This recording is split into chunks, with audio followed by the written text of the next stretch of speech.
श्रीगणेशाय नमः। अथ श्री नारायण स्तोत्रम्। नारायणाय शुद्धाय शाश्वताय ध्रुवाय च भूतभव्यभवेशाय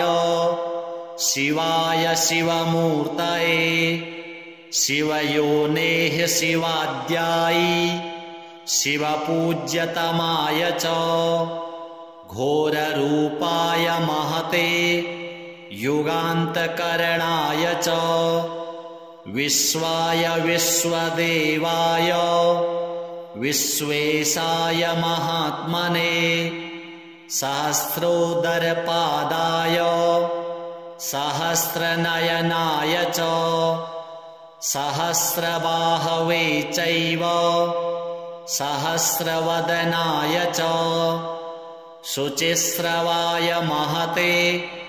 ऋतुसंवत्सराय च ऋग्यजुः साममन्त्राय अथर्वशिरसे नमः। ऋषिकेशाय कृष्णाय द्रुहिणोरुक्रमाय च बृहद्वेगाय तार्थ्याय वराहायैकशृङ्गिणे शिपिविष्टाय सत्याय हरएथशिखण्डिने हुताशायोर्ध्ववक्त्राय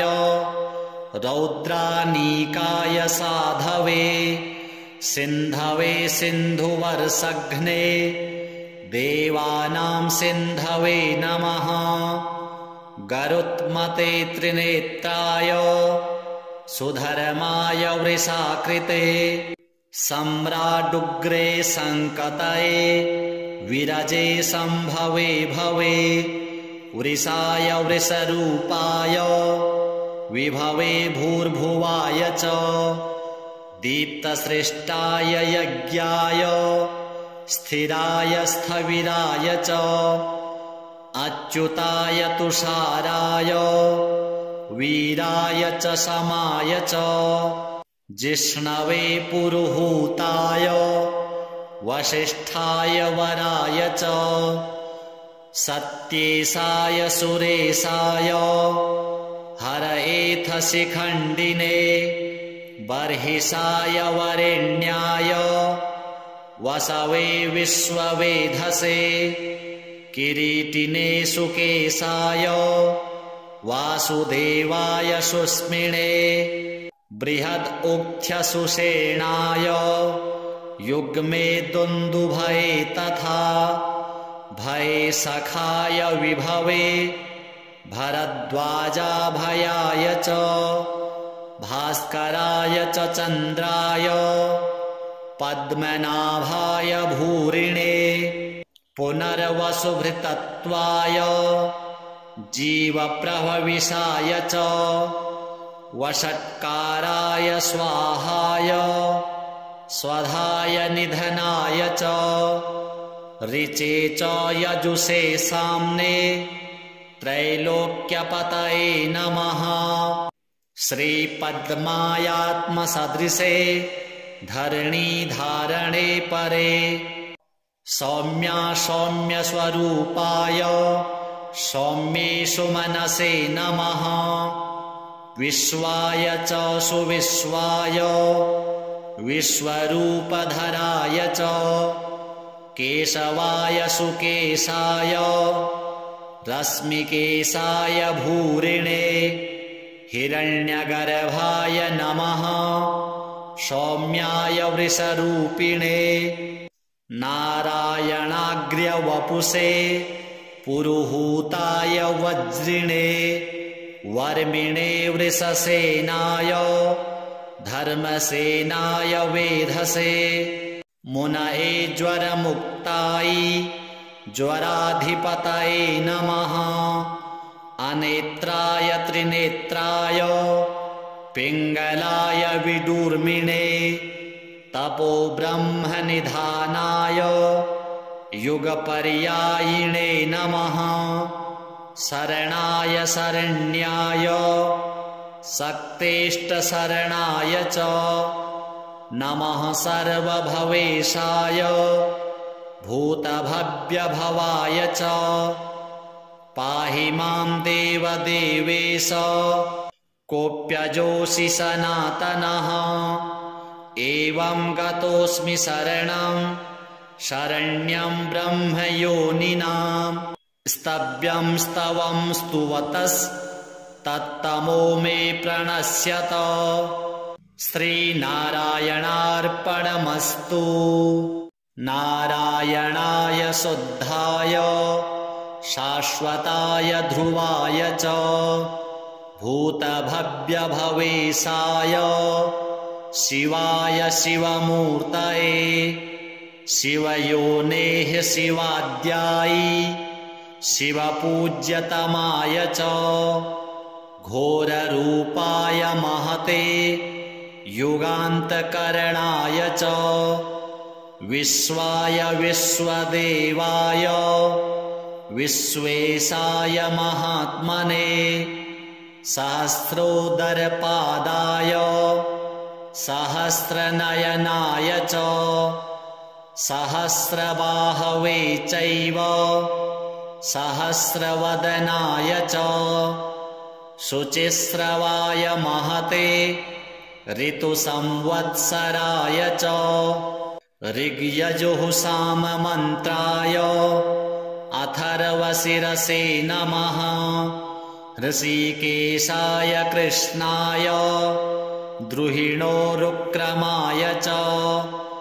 बृहद्वेगाय तार्थ्याय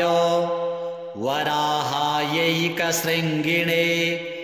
शिपिविष्टाय सत्याय हरएथशिखण्डिने हुताशायोर्ध्ववक्त्राय रौद्रानीकाय साधवे सिन्धवे सिन्धुवर्षघ्ने देवानां सिन्धवे नमः गरुत्मते त्रिनेत्राय सुधर्माय वृषाकृते सम्राडुग्रे सङ्कतये विरजे सम्भवे भवे वृषाय वृषरूपाय विभवे भूर्भुवाय च दीप्तसृष्टाय यज्ञाय स्थिराय स्थविराय च अच्युताय तुषाराय वीराय च समाय च जिष्णवे पुरुहूताय वसिष्ठाय वराय च सत्येशाय सुरेशाय हरएथशिखण्डिने बर्हिषाय वरेण्याय वसवे विश्ववेधसे किरीटिने सुकेशाय वासुदेवाय सुस्मिने बृहदुक्थ्यसुषेणाय युग्मे दुन्दुभये तथा भये सखाय विभवे भरद्वाजाभयाय च भास्कराय च चन्द्राय पद्मनाभाय भूरिणे पुनर्वसुभृतत्वाय जीवप्रभविषाय च वषट्काराय स्वाहाय स्वधाय निधनाय च ऋचे च यजुषे साम्ने त्रैलोक्यपतये नमः श्रीपद्मायात्मसदृशे धरणीधारणे परे सौम्या सौम्यस्वरूपाय सौम्येषु मनसे नमः विश्वाय च सुविश्वाय विश्वरूपधराय च केशवाय सुकेशाय रश्मिकेशाय भूरिणे हिरण्यगर्भाय नमः सौम्याय वृषरूपिणे नारायणाग्र्यवपुषे पुरुहूताय वज्रिणे वर्मिणे वृषसेनाय धर्मसेनाय वेधसे मुनये ज्वरमुक्ताय ज्वराधिपतये नमः। अनेत्राय त्रिनेत्राय पिङ्गलाय विदूर्मिणे तपो ब्रह्मनिधानाय युगपर्यायिणे नमः। शरणाय शरण्याय शक्तेष्टशरणाय च नमः। सर्वभवेशाय भूतभव्यभवाय च पाहि मां देवदेवेश कोऽप्यजोऽसि सनातनः। एवं गतोऽस्मि शरणं शरण्यं ब्रह्मयोनिनां। स्तव्यं स्तवं स्तुवतस्तत्तमो मे प्रणश्यत। श्रीनारायणार्पणमस्तु। नारायणाय शुद्धाय शाश्वताय ध्रुवाय च भूतभव्यभवेशाय शिवाय शिवमूर्तये शिवयोनेः शिवाद्याय शिवपूज्यतमाय च घोररूपाय महते युगान्तकरणाय च विश्वाय विश्वदेवाय विश्वेशाय महात्मने सहस्रोदरपादाय सहस्रनयनाय च सहस्रबाहवे चैव सहस्रवदनाय च शुचिस्रवाय महते ऋतुसंवत्सराय च ऋग्यजुः साममन्त्राय अथर्वशिरसे नमः।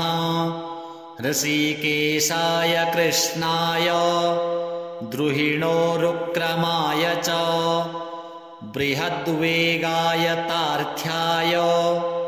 वराहायैकशृङ्गिणे शिपिविष्टाय सत्याय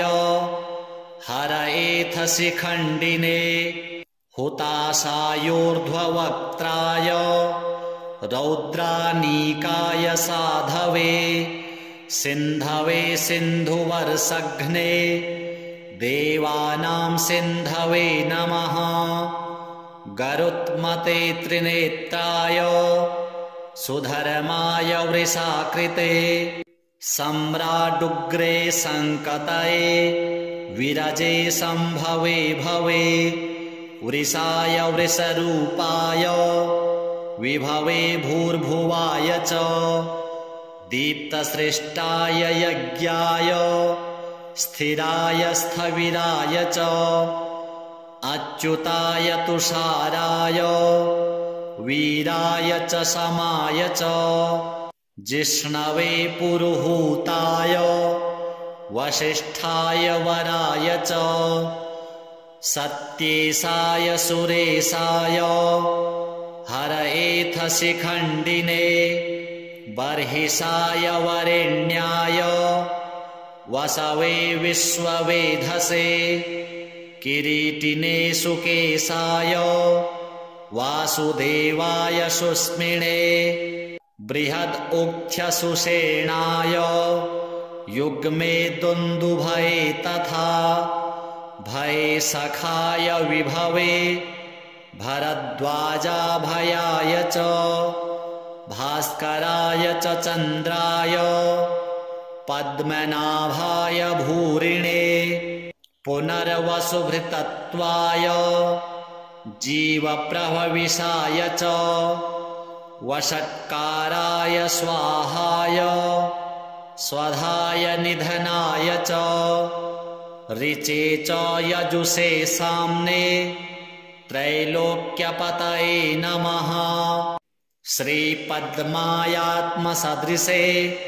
धरणीधारणे परे सौम्या सौम्यस्वरूपाय सौम्येषु मनसे नमः। विश्वाय च सुविश्वाय विश्वरूपधराय च केशवाय सुकेशाय रश्मिकेशाय भूरिणे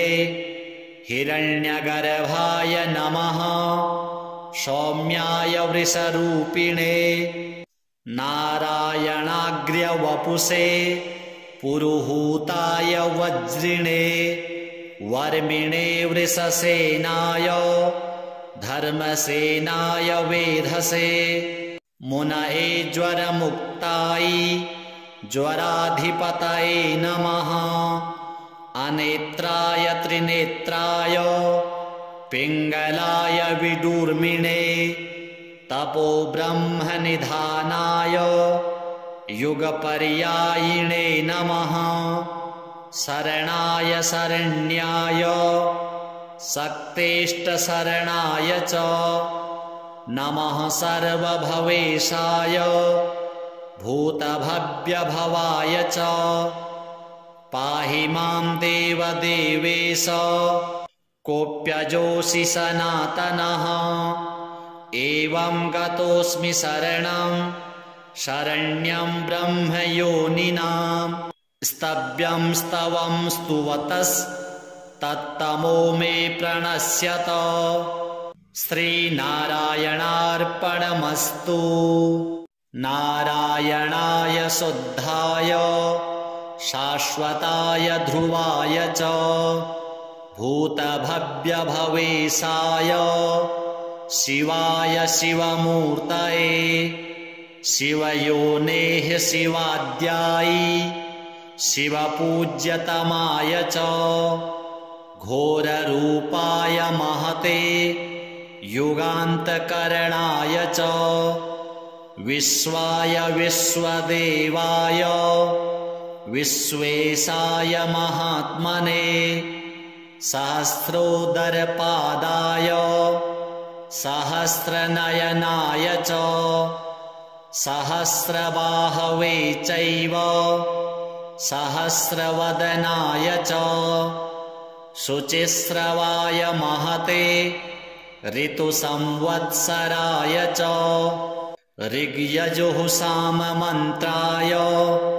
अथर्वशिरसे नमः ऋषिकेशाय कृष्णाय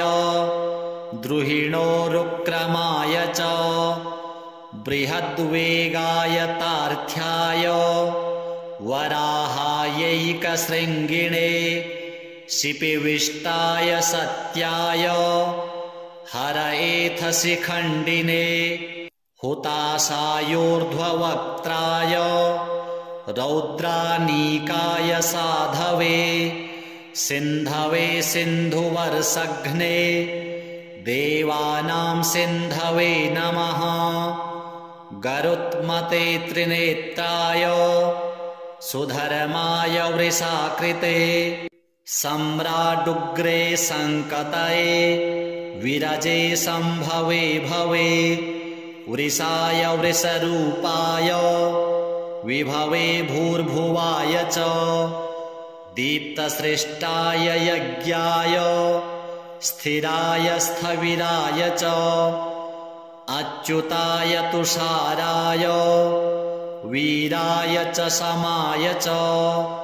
जिष्णवे पुरुहूताय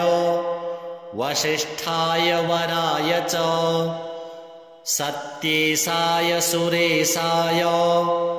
हरएथशिखण्डिने बर्हिषाय वरेण्याय वसवे विश्ववेधसे किरीटिने सुकेशाय वासुदेवाय सुस्मिणे बृहदुक्थ्यसुषेणाय युग्मे दुन्दुभये तथा भये सखाय विभवे भरद्वाजाभयाय च भास्कराय च चन्द्राय पद्मनाभाय भूरिणे पुनर्वसुभृतत्वाय जीवप्रभविषाय च वषट्काराय स्वाहाय स्वधाय निधनाय च ऋचे च यजुषे साम्ने त्रैलोक्यपतये नमः श्रीपद्मायात्मसदृशे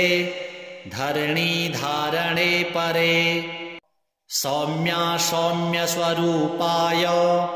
सौम्येषु मनसे नमः। विश्वाय च सुविश्वाय विश्वरूपधराय च केशवाय सुकेशाय रश्मिकेशाय भूरिणे हिरण्यगर्भाय नमः। सौम्याय वृषरूपिणे नारायणाग्र्यवपुषे पुरुहूताय वज्रिणे वर्मिणे वृषसेनाय धर्मसेनाय वेधसे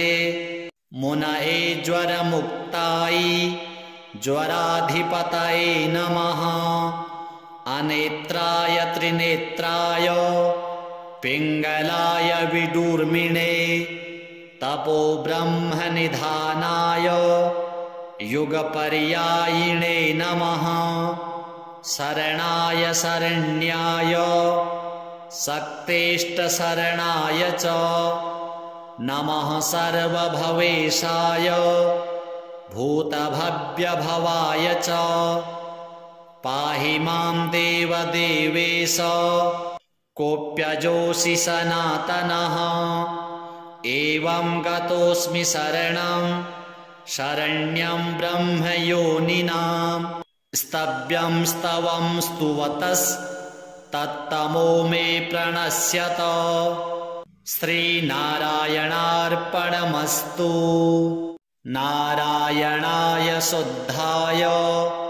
शाश्वताय ध्रुवाय च भूतभव्यभवेशाय शिवाय शिवमूर्तये शिवयोनेः शिवाद्याय शिवपूज्यतमाय च घोररूपाय महते युगान्तकरणाय च विश्वाय विश्वदेवाय विश्वेशाय महात्मने सहस्रोदरपादाय सहस्रनयनाय च सहस्रबाहवे चैव सहस्रवदनाय च शुचिस्रवाय महते ऋतुसंवत्सराय च ऋग्यजुःसाममन्त्राय अथर्वशिरसे नमः। ऋषिकेशाय कृष्णाय द्रुहिणोरुक्रमाय च बृहद्वेगाय तार्थ्याय वराहायैकशृङ्गिणे शिपिविष्टाय सत्याय हरएथशिखण्डिने हुताशायोर्ध्ववक्त्राय रौद्रानीकाय साधवे सिन्धवे सिन्धुवर्षघ्ने देवानां सिन्धवे नमः। गरुत्मते त्रिनेत्राय सुधर्माय वृषाकृते सम्राडुग्रे सङ्कतये विरजे सम्भवे भवे वृषाय वृषरूपाय विभवे भूर्भुवाय च दीप्तसृष्टाय यज्ञाय स्थिराय स्थविराय च अच्युताय तुषाराय वीराय च समाय च जिष्णवे पुरुहूताय वसिष्ठाय वराय च सत्येशाय सुरेशाय हरएथशिखण्डिने बर्हिषाय वरेण्याय वसवे विश्ववेधसे किरीटिने सुकेशाय वासुदेवाय सुस्मिणे बृहदुक्थ्यसुषेणाय युग्मे दुन्दुभये तथा भये सखाय विभवे भरद्वाजाभयाय च भास्कराय च चन्द्राय पद्मनाभाय भूरिणे पुनर्वसुभृतत्वाय जीवप्रभविषाय च वषट्काराय स्वाहाय स्वधाय निधनाय च ऋचे च यजुषे साम्ने त्रैलोक्यपतये नमः। श्रीपद्मायात्मसदृशे धरणीधारणे परे सौम्या सौम्यस्वरूपाय सौम्येषु मनसे नमः। विश्वाय च सुविश्वाय विश्वरूपधराय च केशवाय सुकेशाय रश्मिकेशाय भूरिणे हिरण्यगर्भाय नमः। सौम्याय वृषरूपिणे नारायणाग्र्यवपुषे पुरुहूताय वज्रिणे वर्मिणे वृषसेनाय धर्मसेनाय वेधसे मुनये ज्वरमुक्ताय ज्वराधिपतये नमः। अनेत्राय त्रिनेत्राय पिङ्गलाय विदूर्मिणे तपो ब्रह्मनिधानाय युगपर्यायिणे नमः। शरणाय शरण्याय शक्तेष्टशरणाय च नमः। सर्वभवेशाय भूतभव्यभवाय च पाहि मां देवदेवेश कोऽप्यजोऽसि सनातनः। एवं गतोऽस्मि शरणं शरण्यं ब्रह्मयोनिनां स्तव्यं स्तवं स्तुवतस्तत्तमो मे प्रणश्यत। श्रीनारायणार्पणमस्तु। नारायणाय शुद्धाय शाश्वताय ध्रुवाय च भूतभव्यभवेशाय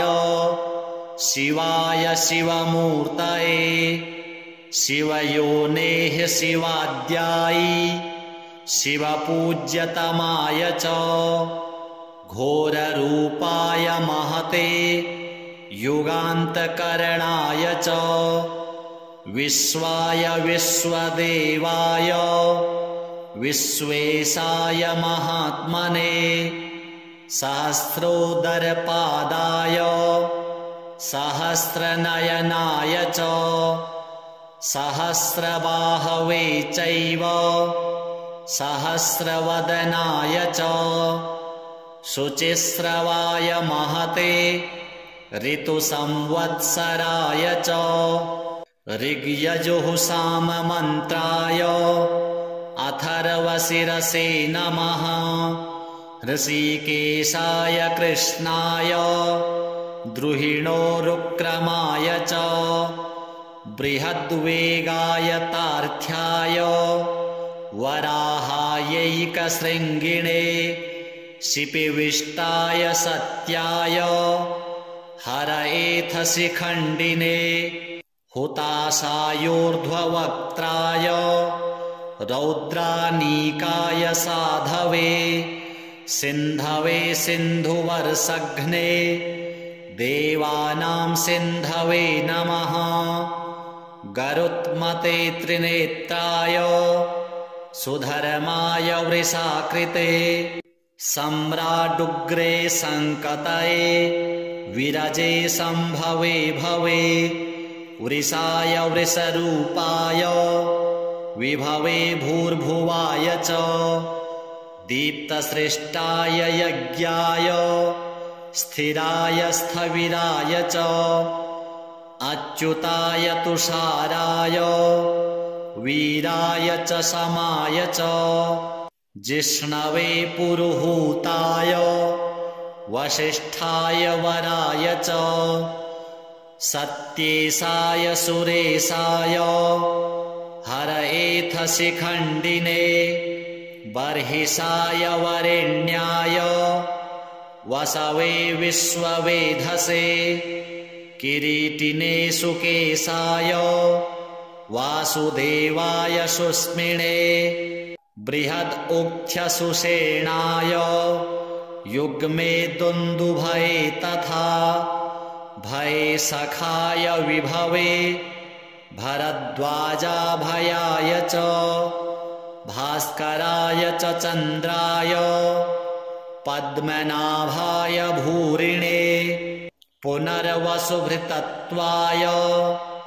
जीवप्रभविषाय च वषट्काराय स्वाहाय स्वधाय निधनाय च ऋचे च यजुषे साम्ने त्रैलोक्यपतये नमः श्रीपद्मायात्मसदृशे धरणीधारणे परे सौम्यस्वरूपाय सौम्येषु मनसे नमः विश्वाय च सुविश्वाय विश्वरूपधराय च केशवाय सुकेशाय रश्मिकेशाय भूरिणे हिरण्यगर्भाय नमः सौम्याय वृषरूपिणे नारायणाग्र्यवपुषे पुरुहूताय वज्रिणे वर्मिणे वृषसेनाय धर्मसेनाय वेधसे मुनये ज्वरमुक्ताय ज्वराधिपतये नमः अनेत्राय त्रिनेत्राय पिङ्गलाय विदूर्मिणे तपो ब्रह्मनिधानाय युगपर्यायिणे नमः शरणाय शरण्याय शक्तेष्टशरणाय च नमः सर्वभवेशाय भूतभव्यभवाय च पाहि मां देवदेवेश कोऽप्यजोऽसि सनातनः एवं गतोऽस्मि शरणं शरण्यं ब्रह्मयोनिनां स्तव्यं स्तवं स्तुवतस्तत्तमो मे प्रणश्यत श्रीनारायणार्पणमस्तु नारायणाय शुद्धाय शाश्वताय ध्रुवाय च भूतभव्यभवेशाय शिवाय शिवमूर्तये शिवयोनेः शिवाद्यायी शिवपूज्यतमाय च घोररूपाय महते युगान्तकरणाय च विश्वाय विश्वदेवाय विश्वेशाय महात्मने सहस्रोदरपादाय सहस्रनयनाय च सहस्रबाहवे चैव सहस्रवदनाय च शुचिस्रवाय महते ऋतुसंवत्सराय च ऋग्यजुःसाममन्त्राय अथर्वशिरसे नमः ऋषिकेशाय कृष्णाय द्रुहिणोरुक्रमाय च बृहद्वेगाय तार्थ्याय वराहायैकशृङ्गिणे शिपिविष्टाय सत्याय हरएथशिखण्डिने हुताशायोर्ध्ववक्त्राय रौद्रानीकाय साधवे सिन्धवे सिन्धुवर्षघ्ने देवानां सिन्धवे नमः गरुत्मते त्रिनेत्राय सुधर्माय वृषाकृते सम्राडुग्रे सङ्कतये विरजे सम्भवे भवे वृषाय वृषरूपाय विभवे भूर्भुवाय च दीप्तसृष्टाय यज्ञाय स्थिराय स्थविराय च अच्युताय तुषाराय वीराय च समाय च जिष्णवे पुरुहूताय वसिष्ठाय वराय च सत्येशाय सुरेशाय हरएथ शिखण्डिने बर्हिषाय वरेण्याय वसवे विश्ववेधसे किरीटिने सुकेशाय वासुदेवाय सुस्मिणे बृहदुक्थ्यसुषेणाय युग्मे दुन्दुभये तथा भये सखाय विभवे भरद्वाजाभयाय च भास्कराय च चन्द्राय पद्मनाभाय भूरिणे पुनर्वसुभृतत्वाय जीवप्रभविषाय च वषट्काराय स्वाहाय स्वधाय निधनाय च ऋचे च यजुषे साम्ने त्रैलोक्यपतये नमः श्रीपद्मायात्मसदृशे धरणीधारणे परे सौम्यस्वरूपाय सौम्येषु मनसे नमः विश्वाय च सुविश्वाय विश्वरूपधराय च केशवाय सुकेशाय रश्मिकेशाय भूरिणे हिरण्यगर्भाय नमः सौम्याय वृषरूपिणे नारायणाग्र्यवपुषे पुरुहूताय वज्रिणे वर्मिणे वृषसेनाय धर्मसेनाय वेधसे मुनये ज्वरमुक्ताय ज्वराधिपतये नमः अनेत्राय त्रिनेत्राय पिङ्गलाय विदूर्मिणे तपो ब्रह्मनिधानाय युगपर्यायिणे नमः शरणाय शरण्याय शक्तेष्टशरणाय च नमः सर्वभवेशाय भूतभव्यभवाय च पाहि मां देवदेवेश कोऽप्यजोऽसि सनातनः एवं गतोऽस्मि शरणं शरण्यं ब्रह्मयोनिनां स्तव्यं स्तवं स्तुवतस्तत्तमो मे प्रणश्यत श्रीनारायणार्पणमस्तु नारायणाय शुद्धाय शाश्वताय ध्रुवाय च भूतभव्यभवेशाय शिवाय शिवमूर्तये शिवयोनेः शिवाद्याय शिवपूज्यतमाय च घोररूपाय महते युगान्तकरणाय च विश्वाय विश्वदेवाय विश्वेशाय महात्मने सहस्रोदरपादाय सहस्रनयनाय च सहस्रबाहवे चैव सहस्रवदनाय च शुचिस्रवाय महते ऋतुसंवत्सराय च ऋग्यजुः साममन्त्राय अथर्वशिरसे नमः ऋषिकेशाय कृष्णाय द्रुहिणोरुक्रमाय च बृहद्वेगाय तार्थ्याय वराहायैकशृङ्गिणे शिपिविष्टाय सत्याय हरएथ शिखण्डिने हुताशायोर्ध्ववक्त्राय रौद्रानीकाय साधवे सिन्धवे सिन्धुवर्षघ्ने देवानां सिन्धवे नमः गरुत्मते त्रिनेत्राय सुधर्माय वृषाकृते सम्राडुग्रे सङ्कतये विरजे सम्भवे भवे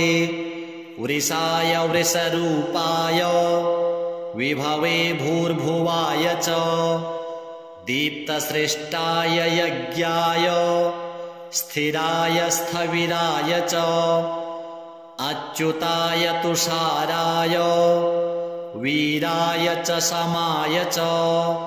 जिष्णवे पुरुहूताय वसिष्ठाय वराय च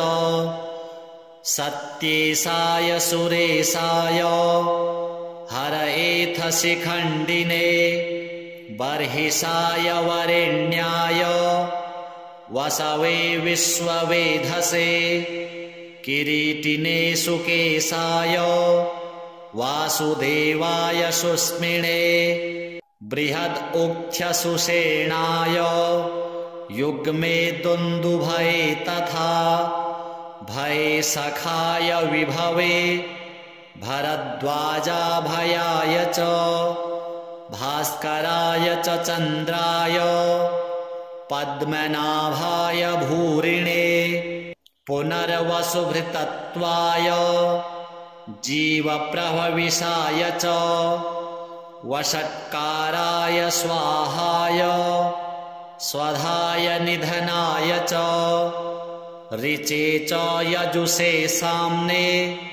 त्रैलोक्यपतये नमः श्रीपद्मायात्मसदृशे धरणीधारणे परे सौम्यस्वरूपाय सौम्येषु मनसे नमः विश्वाय च सुविश्वाय विश्वरूपधराय च केशवाय सुकेशाय रश्मिकेशाय भूरिणे हिरण्यगर्भाय नमः सौम्याय वृषरूपिणे नारायणाग्र्यवपुषे पुरुहूताय वज्रिणे वर्मिणे वृषसेनाय धर्मसेनाय वेधसे मुनये ज्वरमुक्ताय ज्वराधिपतये नमः अनेत्राय त्रिनेत्राय पिङ्गलाय विदूर्मिणे तपो ब्रह्मनिधानाय युगपर्यायिणे नमः शरणाय शरण्याय शक्तेष्टशरणाय च नमः सर्वभवेशाय भूतभव्यभवाय च पाहि मां देवदेवेश कोऽप्यजोऽसि सनातनः एवं गतोऽस्मि शरणं शरण्यं ब्रह्मयोनिनां स्तव्यं स्तवं स्तुवतस्तत्तमो मे प्रणश्यत श्रीनारायणार्पणमस्तु नारायणाय शुद्धाय शाश्वताय ध्रुवाय च भूतभव्यभवेशाय शिवाय शिवमूर्तये शिवयोनेः शिवाद्यायी शिवपूज्यतमाय च घोररूपाय महते युगान्तकरणाय च विश्वाय विश्वदेवाय विश्वेशाय महात्मने सहस्रोदरपादाय सहस्रनयनाय च सहस्रबाहवे चैव सहस्रवदनाय च शुचिस्रवाय महते ऋतुसंवत्सराय च ऋग्यजुःसाममन्त्राय अथर्वशिरसे नमः ऋषिकेशाय कृष्णाय द्रुहिणोरुक्रमाय च बृहद्वेगाय तार्थ्याय वराहायैकशृङ्गिणे शिपिविष्टाय सत्याय हरएथ शिखण्डिने हुताशायोर्ध्ववक्त्राय रौद्रानीकाय साधवे सिन्धवे सिन्धुवर्षघ्ने देवानां सिन्धवे नमः। गरुत्मते त्रिनेत्राय सुधर्माय वृषाकृते सम्राडुग्रे सङ्कतये विरजे सम्भवे भवे। वृषाय वृषरूपाय विभवे भूर्भुवाय च दीप्तसृष्टाय यज्ञाय स्थिराय स्थविराय च अच्युताय तुषाराय वीराय च समाय च जिष्णवे पुरुहूताय वसिष्ठाय वराय च सत्येशाय सुरेशाय हरएथ शिखण्डिने बर्हिषाय वरेण्याय वसवे विश्ववेधसे किरीटिने सुकेशाय वासुदेवाय सुस्मिणे बृहदुक्थ्यसुषेणाय युग्मे दुन्दुभये तथा भये सखाय विभवे भरद्वाजाभयाय च भास्कराय च चन्द्राय पद्मनाभाय भूरिणे पुनर्वसुभृतत्वाय जीवप्रभविषाय च वषट्काराय स्वाहाय स्वधाय निधनाय च ऋचे च यजुषे साम्ने त्रैलोक्यपतये नमः। श्रीपद्मायात्मसदृशे धरणीधारणे परे सौम्या सौम्यस्वरूपाय सौम्येषु मनसे नमः। विश्वाय च सुविश्वाय विश्वरूपधराय च केशवाय सुकेशाय रश्मिकेशाय भूरिणे हिरण्यगर्भाय नमः। सौम्याय वृषरूपिणे नारायणाग्र्यवपुषे पुरुहूताय वज्रिणे वर्मिणे वृषसेनाय धर्मसेनाय वेधसे मुनये ज्वरमुक्ताय ज्वराधिपतये नमः। अनेत्राय त्रिनेत्राय पिङ्गलाय विदूर्मिणे तपो ब्रह्मनिधानाय युगपर्यायिणे नमः। शरणाय शरण्याय शक्तेष्टशरणाय च नमः। सर्वभवेशाय भूतभव्यभवाय च पाहि मां देवदेवेश कोऽप्यजोऽसि सनातनः। एवं गतोऽस्मि शरणं शरण्यं ब्रह्मयोनिनां स्तव्यं स्तवं स्तुवतस्तत्तमो मे प्रणश्यत। श्रीनारायणार्पणमस्तु। नारायणाय शुद्धाय शाश्वताय ध्रुवाय च भूतभव्यभवेशाय शिवाय शिवमूर्तये शिवयोनेः शिवाद्यायी शिवपूज्यतमाय च घोररूपाय महते युगान्तकरणाय च विश्वाय विश्वदेवाय विश्वेशाय महात्मने सहस्रोदरपादाय सहस्रनयनाय च सहस्रबाहवे चैव सहस्रवदनाय च शुचिस्रवाय महते ऋतुसंवत्सराय च ऋग्यजुः साममन्त्राय अथर्वशिरसे नमः ऋषिकेशाय कृष्णाय द्रुहिणोरुक्रमाय च बृहद्वेगाय तार्थ्याय वराहायैकशृङ्गिणे शिपिविष्टाय सत्याय हरएथशिखण्डिने हुताशायोर्ध्ववक्त्राय रौद्रानीकाय साधवे सिन्धवे सिन्धुवर्षघ्ने देवानां सिन्धवे नमः गरुत्मते त्रिनेत्राय सुधर्माय वृषाकृते सम्राडुग्रे सङ्कतये विरजे सम्भवे भवे वृषाय वृषरूपाय विभवे भूर्भुवाय च दीप्तसृष्टाय यज्ञाय स्थिराय स्थविराय च अच्युताय तुषाराय वीराय च समाय च जिष्णवे पुरुहूताय वसिष्ठाय वराय च सत्येशाय सुरेशाय हरएथशिखण्डिने